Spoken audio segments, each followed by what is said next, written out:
guys, Tours20 here and welcome back to Bordertown. So last episode we began work on the map and just doing a bit of terraforming. I pretty much planned for the whole of Las Palmas, the cityscape at least, just figuring out where all the roads and everything's going to be sitting.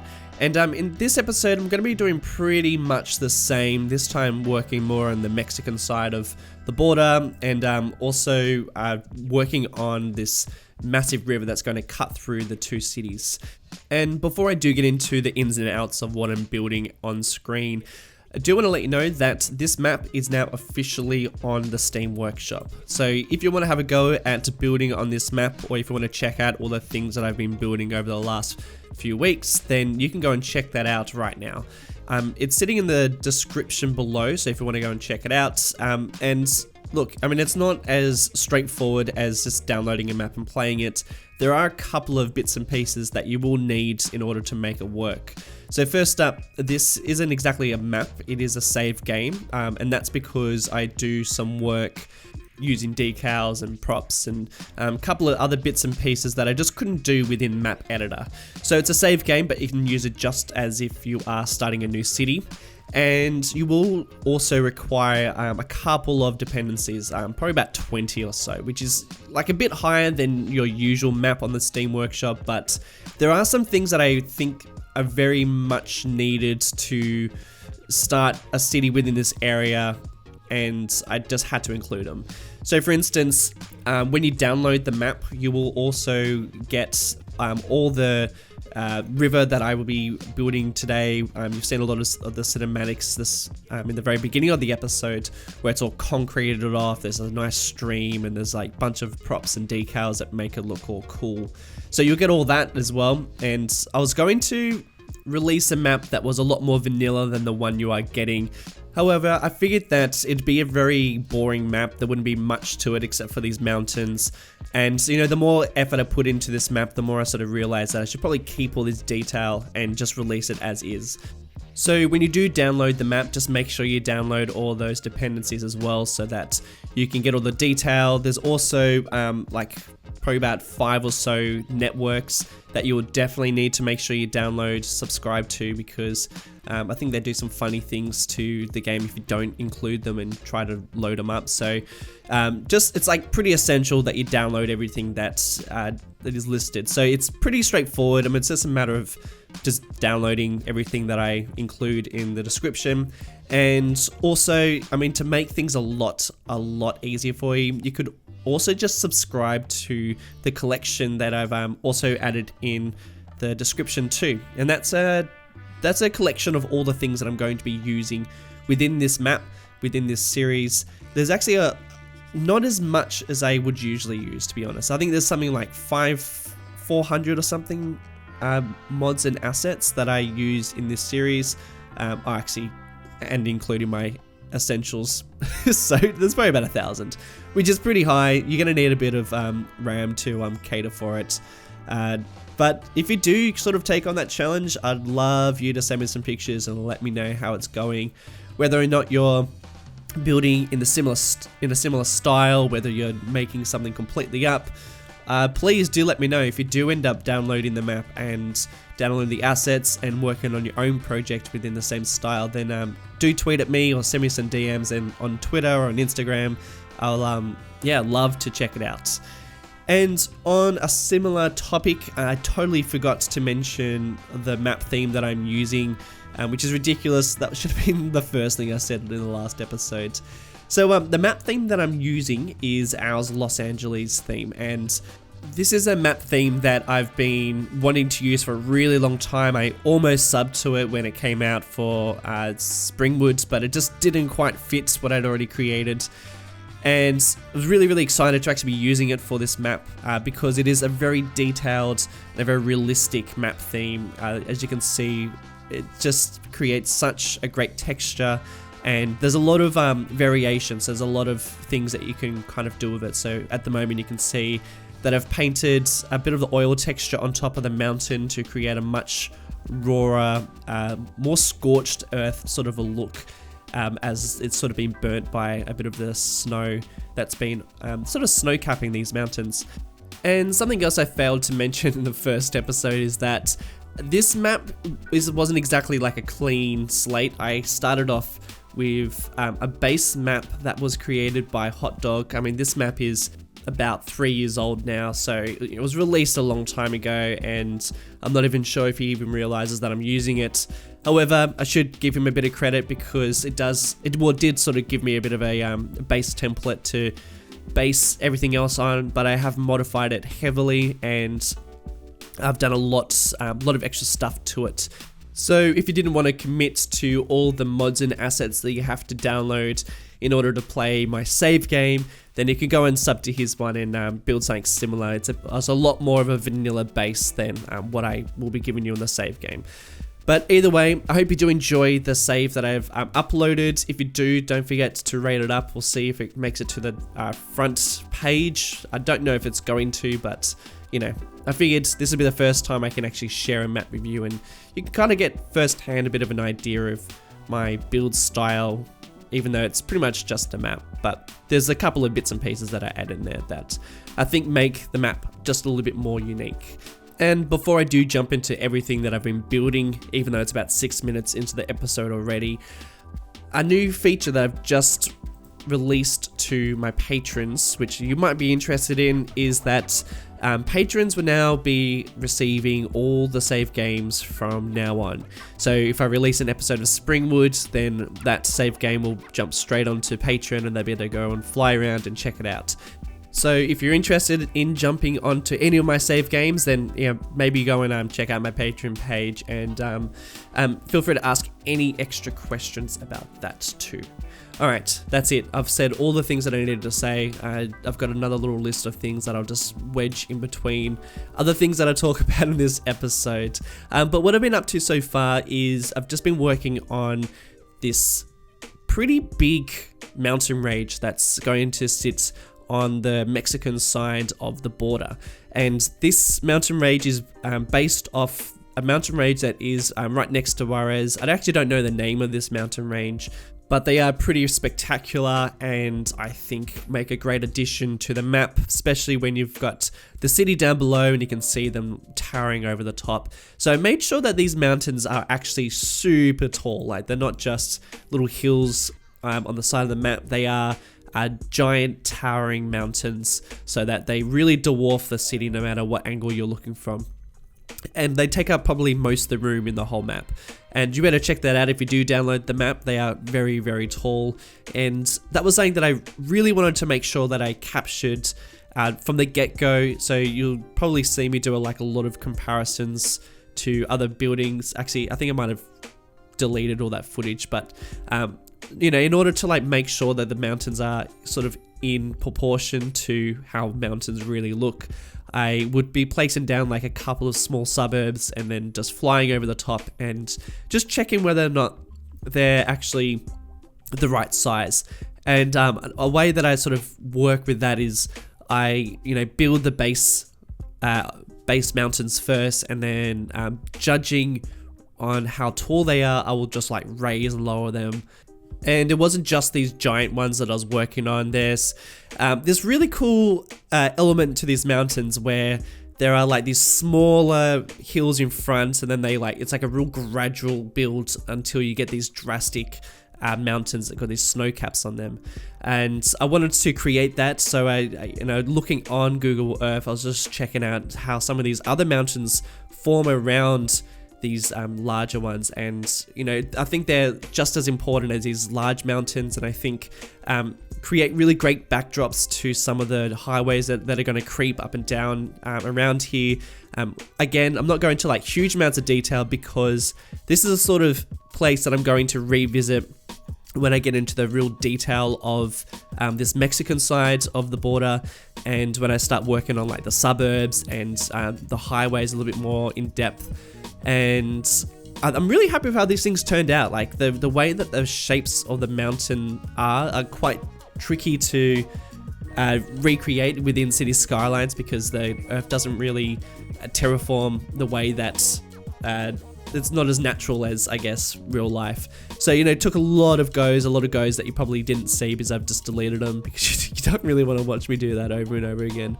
And something that does sit on this mountain range is the name of the city, which is Juarez. Actually, it says CD Juarez, which stands for like its full name of the city. So I thought that would make a really great addition. That's something that I really wanted to include. I'm a sucker for very iconic features within cities. So something like a monument or, you know, a giant building. I think that they create so much more interest within cities. And when it's writing on a mountain, like the Hollywood sign in LA, I had to include that. And like this city as well, I had to include some more writing. So yeah, again, writing on a mountain, like, big surprise, $2.20, good on you. Well, I just couldn't help myself, and I figured it's a really cool feature, and there's actually something that's very iconic in a lot of South America and a lot of Mexican cities, which really justified me being able to put some more writing on a mountain, pretty much. And the way that I created that writing is I painted down a just regular footpath from the parks menu, and then just used some of Strictoaster's seawall that I pretty much use for everything besides a seawall, and just painted over that. And I'm somewhat happy with it. I would much prefer it if I could have found some white rocks to be placed down, because that's actually how they generally make those signs, is painted white rocks. But I just couldn't find anything like that on the workshop, so I just figured that would work out pretty nicely. But like a lot of the time, these sort of writing, the writing on mountains are generally created by people. Like it's not like a government thing; it's like a body of people who do it. So, and they're quite subject to change a lot. So, you know, I might even end up changing it down the track. Maybe we'll say something different in another episode. Who knows? We'll see. We'll see how we go. But at the moment, I am now starting to work on the Rio Grande River, which is a river that stretches all the way from southern Carolina and all the way down. It pretty much forms the border between Mexico and the United States, and then it goes into Mexico. Stretches for something like 1,800 miles or something. It's quite a massive stretch of water, and seeing as it is such an iconic river within Northern America, maybe we should probably rename it so that it has got some sort of significance to this build. So if you've got a name for the Rio Grande River to rename this river that travels all the way through Las Palmas, then definitely shoot me through some comments below, and we will rename it into something different, because I don't want to just totally rip off everything from El Paso and Juarez. We should probably come up with our own names and our own stories. And you know, that leads me to my next thing. Maybe we need to start looking at creating another wiki. If anyone's interested in leading some of that, then definitely, again, shoot me an email. But we tend to get quite a lot of stories on my channel, which is something that I highly encourage. I love the stories that people come up with, and I think this new series is going to spark quite a lot of new stories, because there's going to be a lot of history, a lot of the culture that we're going to sort of embed within this. I think we're going to need somewhere to store all that information. So yeah, get in touch if you're interested in a wiki, or if you're just interested and don't really want to do it but you're just interested, then let me know in the comments as well. So we're beginning work on this river, and when it creeps through the city, it's going to turn into this ugly concrete mess, which, as ugly as it is, I do love these things. A lot of these, I've created a lot of these concrete rivers in Springwood, so this was something that I wanted to recreate in this series as well. And something that you probably notice is that it's not just your classic concrete stream down the middle. There is this also canal that stretches along it. Now, I'm not an expert on this river, and pretty much the only research I've done on it is what you are looking on Google Earth right now. So I'm pretty sure that a lot of the river is diverted in this stream here, and they can kind of control the levels of how much is coming through it. I think it's like a bit of a safety slash management way of dealing with the flow of the river, and I could be completely wrong, but I did want to include this canal that is sort of used to control a bit of the water that comes through. So there seems to be like two areas of water. There seems to be this one that's in this canal, and then there's this one body of water that is a much smaller stream that goes actually through the concreted area. And there's a whole bunch of areas around the city where they start channeling this water into these areas, and there's like a lot of pumping areas and a lot of dams that are also going to be included within this build. Not today's build, but I will be building them when I start getting more into the series, when I start working on those particular areas. And if you've got any information, do let me know, because like I find people who send me information here is kind of a little bit easier to digest than the information on Wiki. So yeah, do that if you've got some info. And as you can see, I'm going to a lot of detail on this river, because this is going to be a massive focus point within this series. The border for Las Palmas is going to be directly along the river here, and there is it's such an important focus point that I wanted to make sure that I really knuckled down and got a lot of the detail done now, so that when I start building, it's just always going to be there.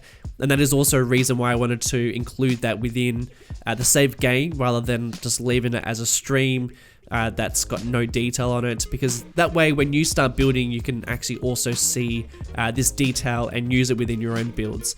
So I do a lot of the detail around this general area, and I'll be working on a little bit more of the detail on the sort of other ends of the stream when I get around to that area. And I've just worked on that canal that stretches along the river there, and the way that I've created that is I've placed down a cliff, ploppable cliff, and then I've just painted it with some dirt decal and just sunk it down a bit so that it sits more on the lower surface rather than coming up to the actual ground level. And I think that worked out pretty nicely too.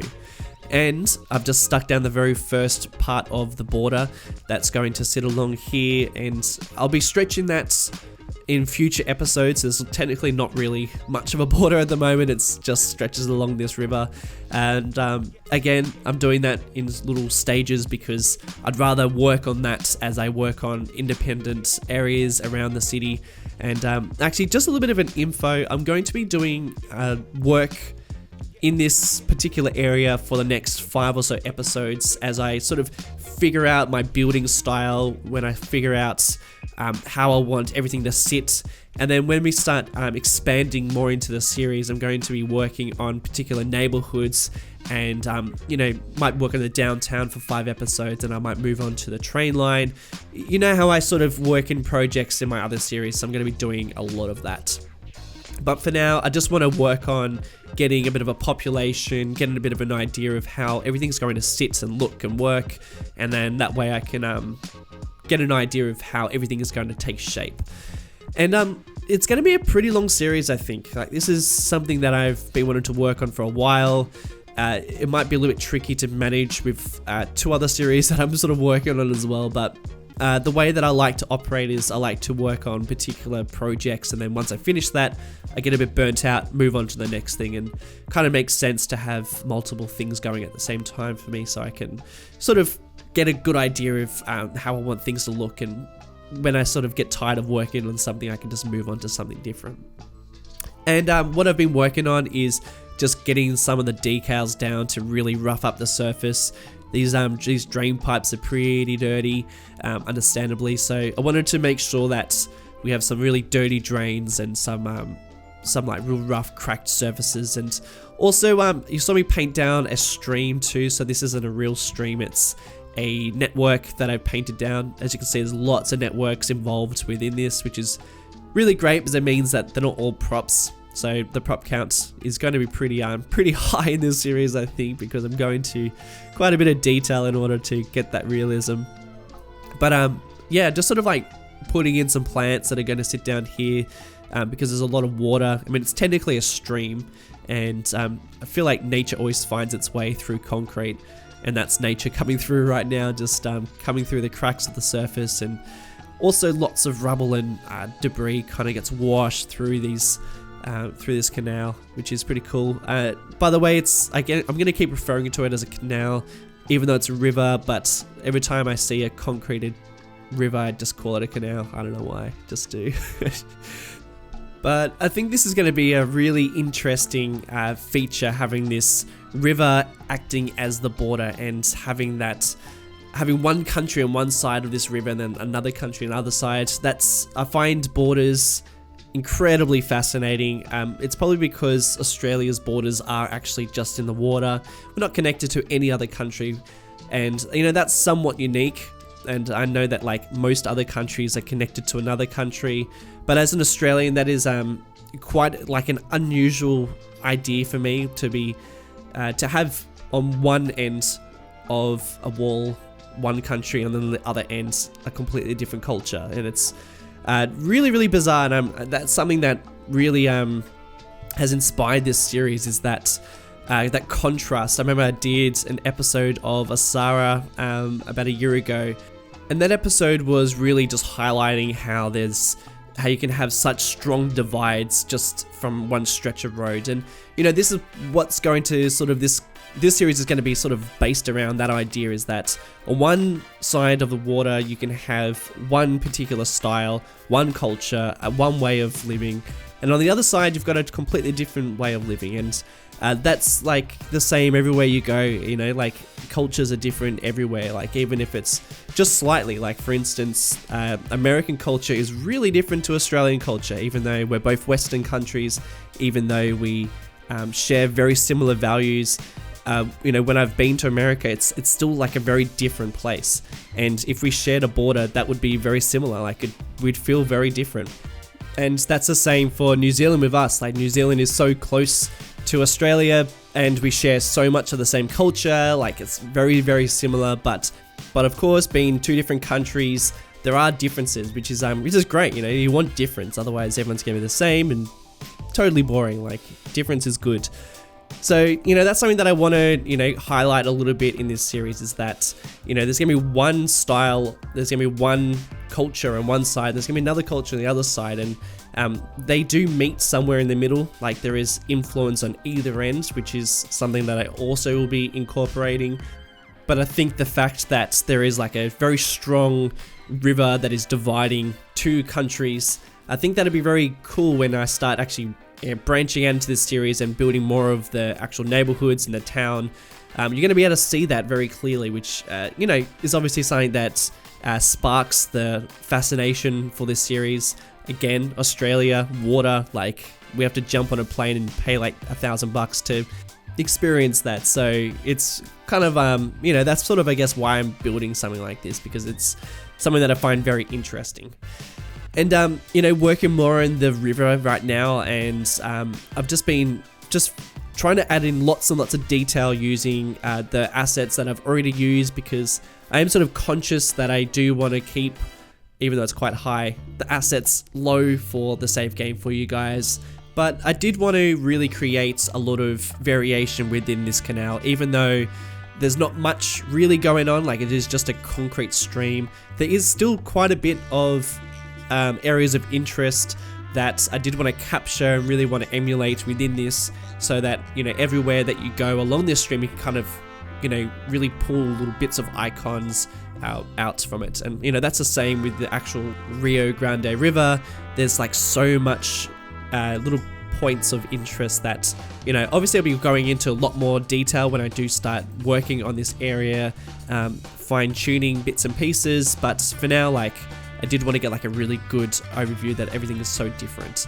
And a little point of interest that I thought was pretty cool was these little graffiti areas that people have sort of jumped down and started graffitiing some areas. And I think this will be like a great place to graffiti, because it's so like it's really outstanding. Like there's no place to hide. There's no, like, your attention is already drawn to this little part of graffiti. Like I reckon if you're going to do any sort of graffiti on this wall, you'd make it really awesome, I guess.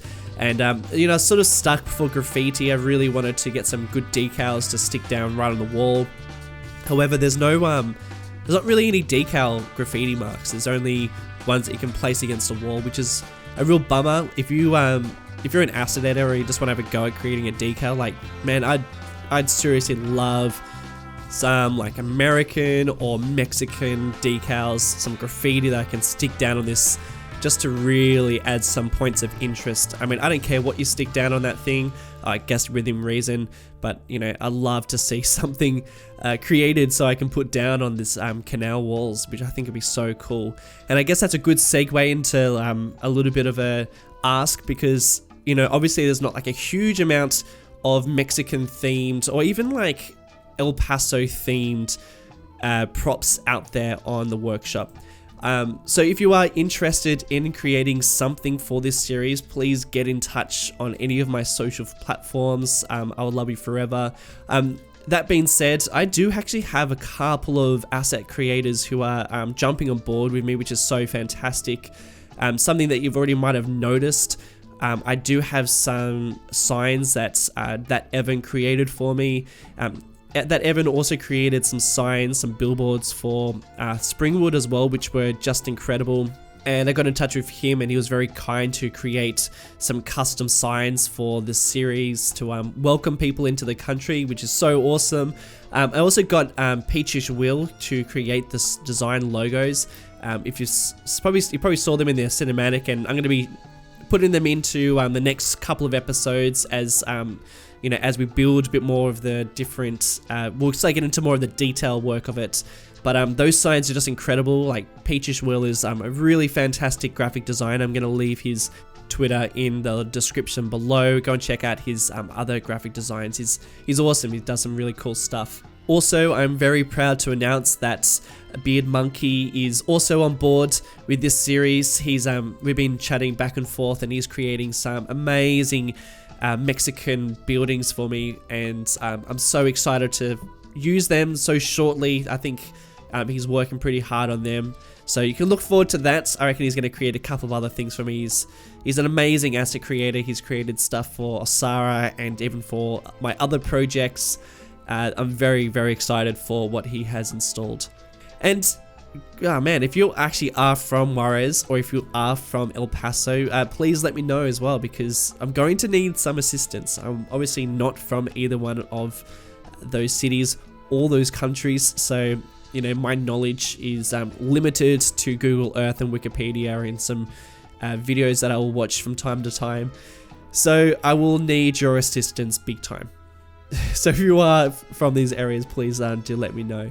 For the last little part of the time lapse, I've just been working on the outskirts of the river, pretty much where the concrete meets the real earth. I'm going to be going into this a lot more in detail down the track, so I'm just sort of painting down a very general style, a bit of an idea of how I want things to look, and then I'm going to revisit it and really work on it and turn some things into, what am I trying to say? Make things all look a lot better. It's obviously the end of the time lapse. I've run out of things to say. If you have made it this far into this episode, thank you so much for tuning in, and much appreciated all the support, and everyone who leaves nice feedback in the comments or messages me. That's fantastic. If you want more from me in between episodes, go and check out my Twitter, go and check out the Discord. I've sort of dropped off my Instagram. I haven't posted on there since March. So I'm going to leave you a link to my private Instagram account, which is where I post like drawings and just my mundane life. So if you want to go and check out there, it's in the link. It's in the link in the description. Oh God. Alright guys, thank you so much for tuning in. I'll catch you in the next one. See you later.